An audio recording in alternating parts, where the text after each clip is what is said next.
Halo teman-teman, kita bertemu lagi. Kali ini saya ingin mengatakan sesuatu dengan belak-belakan. Kita terbuka, seterbuka-bukanya ya.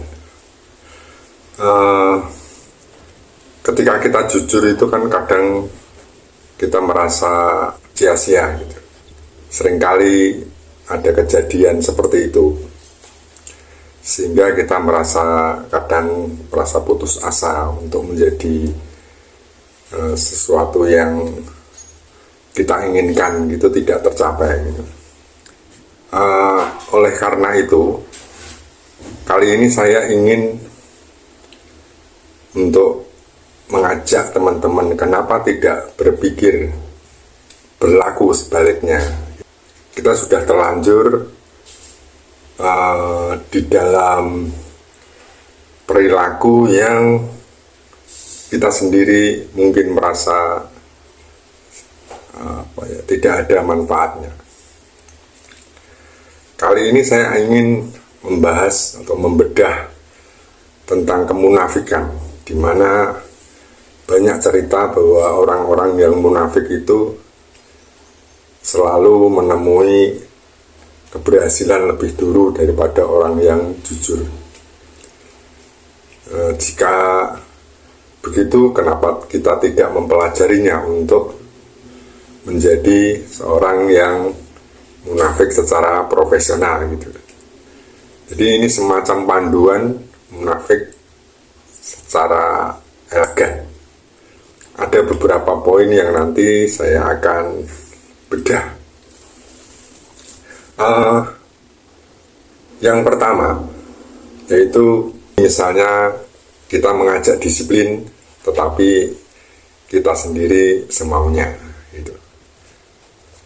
Jadi orang-orang munafik ini selalu mendapatkan keuntungan dari sana karena ada sebuah tuntutan-tuntutan yang kita terapkan lalu kita tidak menjalaninya, sehingga di dalam slot itu ada keuntungan bagi orang-orang yang munafik. Yang kedua adalah berbohong untuk citra yang baik. Misalnya kita di media sosial ini kita mengumpulkan kata-kata keren, kata-kata quote gitu dari orang-orang yang keren juga, lalu kita pakai itu. Orang akan melihat apa yang kita bagikan, bukan diri kita, sehingga orang akan berpikir bahwa diri kita itu seperti apa yang kita bagikan itu. Itu cara-cara yang elegan ya. Ini semacam panduan ya, teman-teman bisa mencatatnya sehingga nanti kalau misalnya membutuhkan bisa langsung dicek lalu dipraktekkan gitu.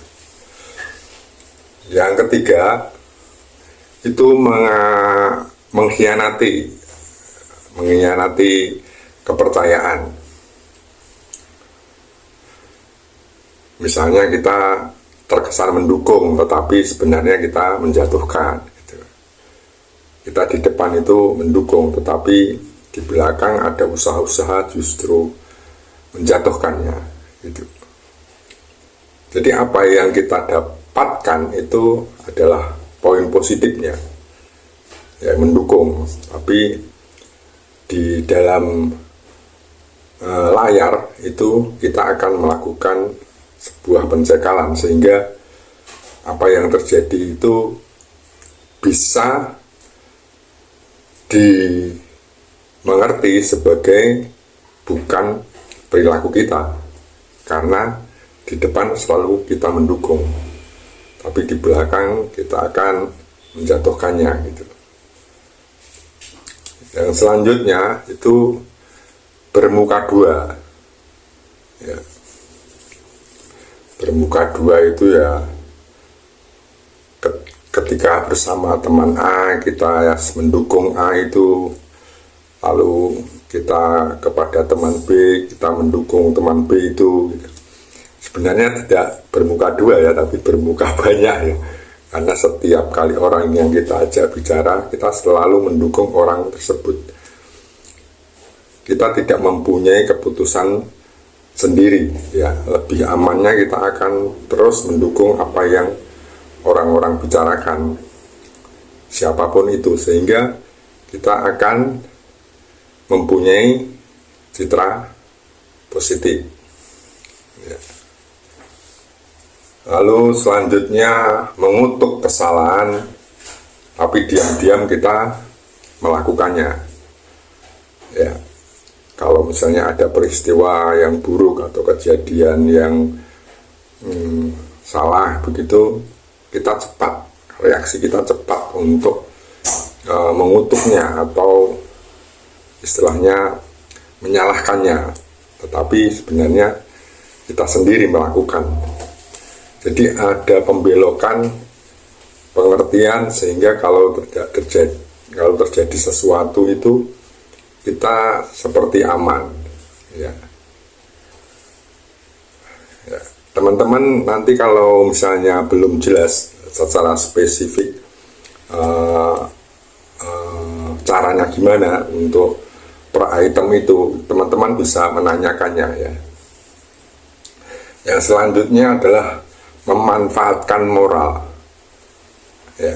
Memanfaatkan moral hanya pada saat kita diuntungkan gitu.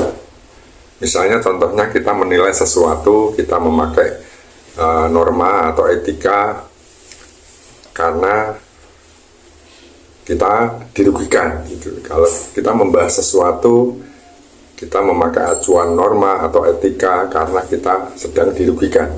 Tetapi ketika kita diuntungkan, kita lupa etika atau norma itu, lupa gitu. Jadi ada hal-hal yang kita lakukan itu berumus untuk memanfaatkan moral saja gitu.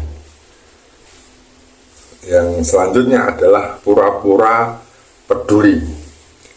Pura-pura peduli itu namanya ya tidak peduli sungguhan, hanya untuk mengambil keuntungan, yaitu mungkin dipuji atau dapat nama baik begitu. Jadi ketika nama baik atau pujian itu kita dapat, otomatis orang akan akan menyorot kepada kita bahwa ada hal baik di diri kita, sehingga keuntungan bisa lewat dari sana gitu. Yang nomor 8 itu janji-janji yang sengaja kita tidak tepati, yaitu bukan karena lupa atau tidak mampu ya, tetapi karena dari awal niatnya memang sudah begitu. Kita berjanji, tetapi bahkan kita mungkin tidak memikirkan bagaimana menepatinya, karena kita hanya pandai untuk membuat janji-janji yang terkesan realistis atau masuk akal, sehingga orang akan percaya, dan kita tidak memikirkan tentang bagaimana menepatinya gitu. Tidak susah-susah itu. Kita hanya menghimpun janji-janji yang sepertinya keren gitu, lalu cocok dengan masalahnya, sehingga orang akan terfokus kepada apa yang kita bicarakan, bukan apa yang kita akan laksanakan nanti, karena kita tidak melakukannya gitu. Nomor 9, pada intinya kita harus bisa diterima. Dasarnya itu harus diterima gitu. Nah, dasarnya harus diterima, kita harus selalu mengikuti arus ya. Kita jangan sampai melawan arus, tetapi mengikuti arus. Ketika kita di pihak ini, kita akan mengikuti arus di sana. Ketika pihak lain, kita akan mengikuti arus yang bersangkutan itu. Jadi kita akan selalu diterima di kolega-kolega banyak, sehingga dari situ kita akan mendapat keuntungan. Mereka tidak akan melihat bahwa di tempat lain kita akan melakukan hal yang sama, enggak. Nah, ini keuntungan-keuntungan yang dapat kita raih ketika kita melakukan kemunafikan secara profesional gitu. Nomor 10 yaitu standar ganda. Standar ganda itu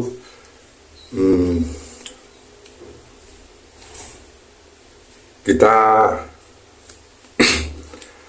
contohnya begini,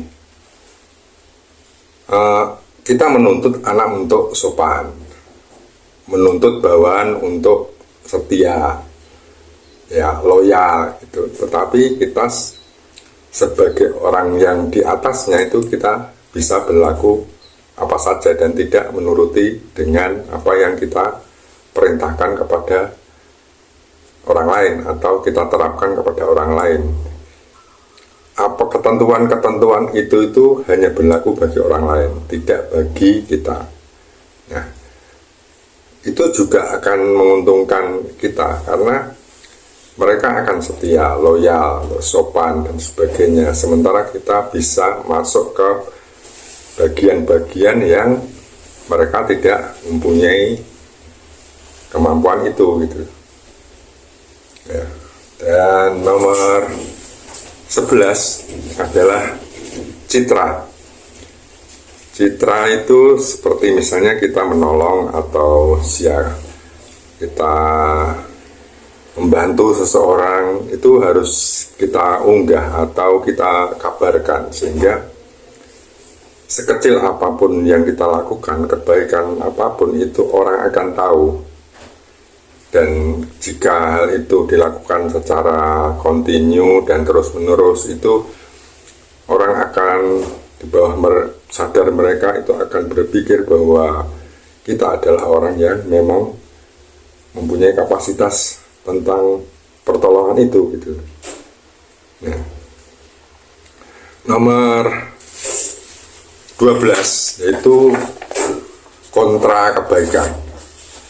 Kontra kebaikan ini ketika kita melakukan sesuatu, ya, itu tidak sesuai dengan apa yang kita bilangkan, ya. Kebaikan yang dilakukan, yang dianjurkan itu kita tidak melakukannya, gitu. Ada suara berisik, ya. Lalu yang nomor 13 itu pertemanan atau hubungan transaksional. Jadi kalau tidak menguntungkan ya tidak hadir. Jadi kalau misalnya kita sedang membutuhkan, kita akan ke sana karena kita sedang butuh, gitu. Lalu kalau kita sedang dibutuhkan, kita akan menghilang dengan cara elegan, misalnya kita sedang sibuk atau melakukan sesuatu sehingga menyita waktu dan sebagainya. Nomor 14 itu topeng kesucian. Topeng kesucian itu untuk menutupi hal buruk kita. Kita pasti mempunyai keburukan-keburukan yang tidak pantas untuk diketahui orang lain. Lalu kita menutupnya dengan kesucian yang sengaja kita ciptakan, gitu. Ya, sebenarnya masih banyak lagi, tetapi yang terakhir nomor 15 ini adalah kita harus mudah sekali untuk menghakimi kalau memang orang itu pantas untuk dihakimi. Tetapi kita sendiri harus tidak mudah untuk menerima kritik, gitu, bahkan mungkin anti kritik, ya. Itu yang ke-15 ini bisa mewakili si perilaku kemunafikan yang profesional. Teman-teman bisa melakukannya dengan tidak lagi sembunyi-sembunyi, ya. Karena kalau sembunyi-sembunyi itu mungkin yang kita lakukan sekarang ini, dan itu tidak menguntungkan, justru akan kebimbangan-kebimbangan akan selalu hadir di kehidupan kita. Kalau kita ingin sukses itu, orang biasanya akan menjalankan kemunafikan ini itu secara profesional, ya, secara niat dari awal begitu. Jadi teman-teman bisa mempelajarinya kalau ingin sukses, karena banyak orang memakai jalan ini dan sukses ya. Jadi teman-teman bisa merenungkannya nanti. Tetapi ya, saya tidak bisa tidak mengatakan untuk hal yang ini. Misalnya contohnya bahwa ada ungkapan bahwa tidak ada di dunia ini yang gratis gitu. Seperti halnya kemunafikan ini, karena jalan kemunafikan ini gampang sekali untuk meraih kesuksesan. Tapi tidak gratis ya. Ada biaya tetap yang harus kita bayarkan. Biaya tetap harus kita bayarkan. Ya. Sebentar. Yang pertama itu saya mencoba mencatat ya, karena biar ingat, yaitu pada saat kita sendiri itu biasanya kita merasa kesepian ya, merasa kosong gitu. Itu yang harus kita akan terima. Kenapa hal seperti ini juga saya katakan, biar ketika nanti teman-teman memilih itu mantap, tidak bimbang lagi ya.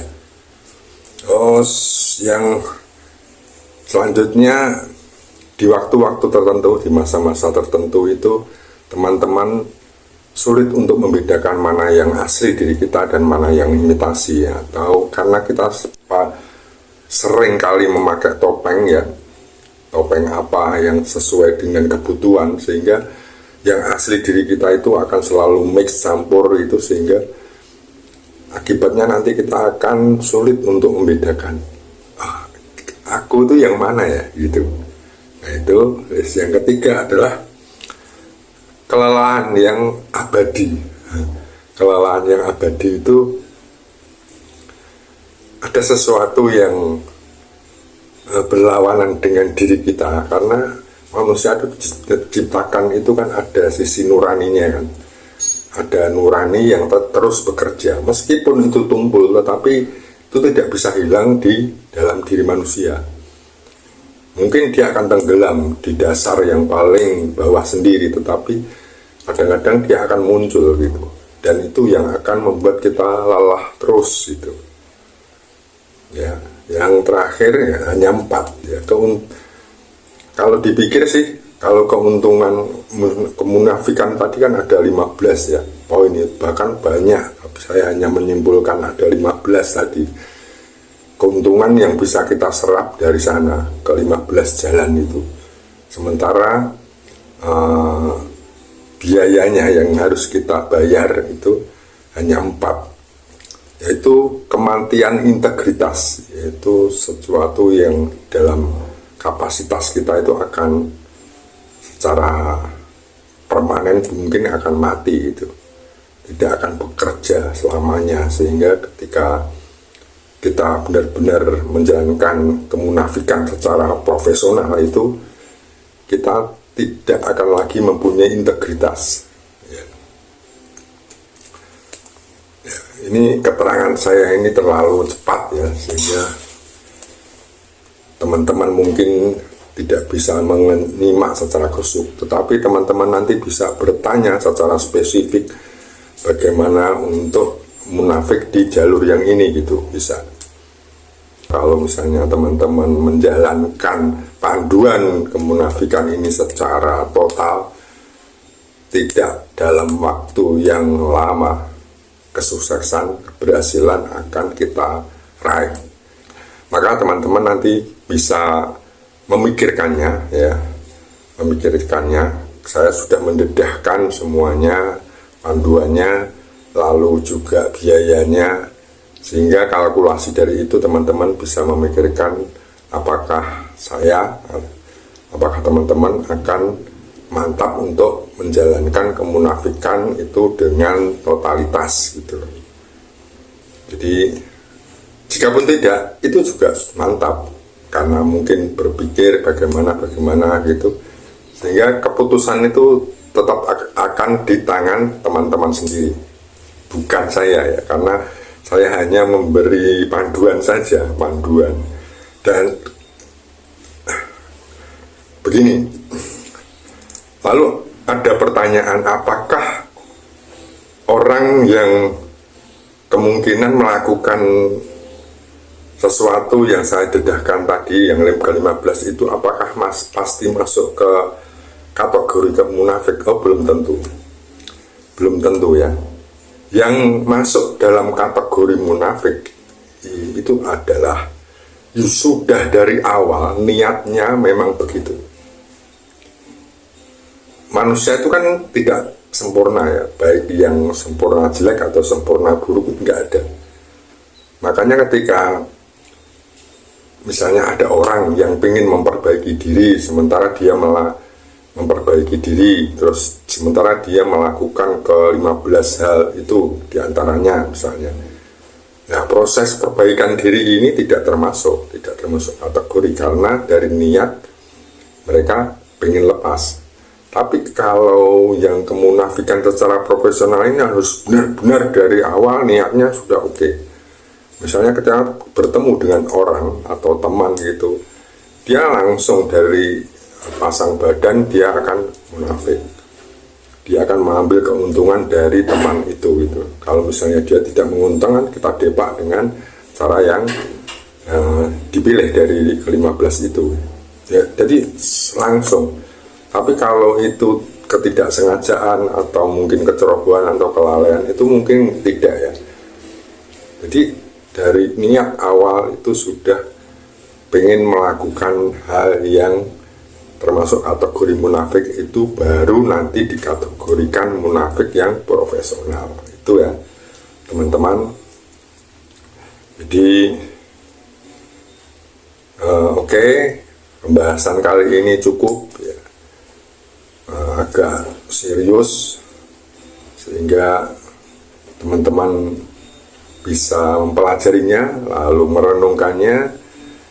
Esok kita akan memakai topeng atau tidak, itu keputusan Anda. Lalu kalau misalnya benar, mulai sekarang kita akan mengumpulkan topeng-topeng yang akan berguna proses lancarnya menjalankan kemunafikan secara profesional. Kalau teman-teman full total mantap untuk melakukan kemunafikan dengan serius ya, keberhasilan tidak lama akan datang ya. Itu konsekuensi atau bonus dari kemunafikan. Tapi saya juga menyertakan tadi biaya-biaya yang harus ditanggung. Kalau misalnya begini, ada istilah pesugihan, tahu nggak? Pesugihan itu kan orang cepat kaya, mengumpulkan kehartaan itu kaya. Ada kenyataannya juga begitu, tapi kan ada tumbalnya juga ya.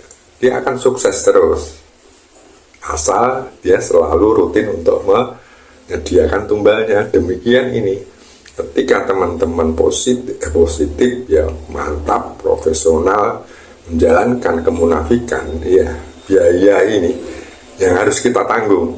Kalau sudah saya dedahkan, oh itu mudah atau kecil, itu teman-teman oke. Contohnya ya tadi yang 4 ya, saat sendiri kesepian, terus tidak tahu membedakan mana yang diri kita, mana yang tidak, kematian integritas dan kelelahan yang abadi gitu.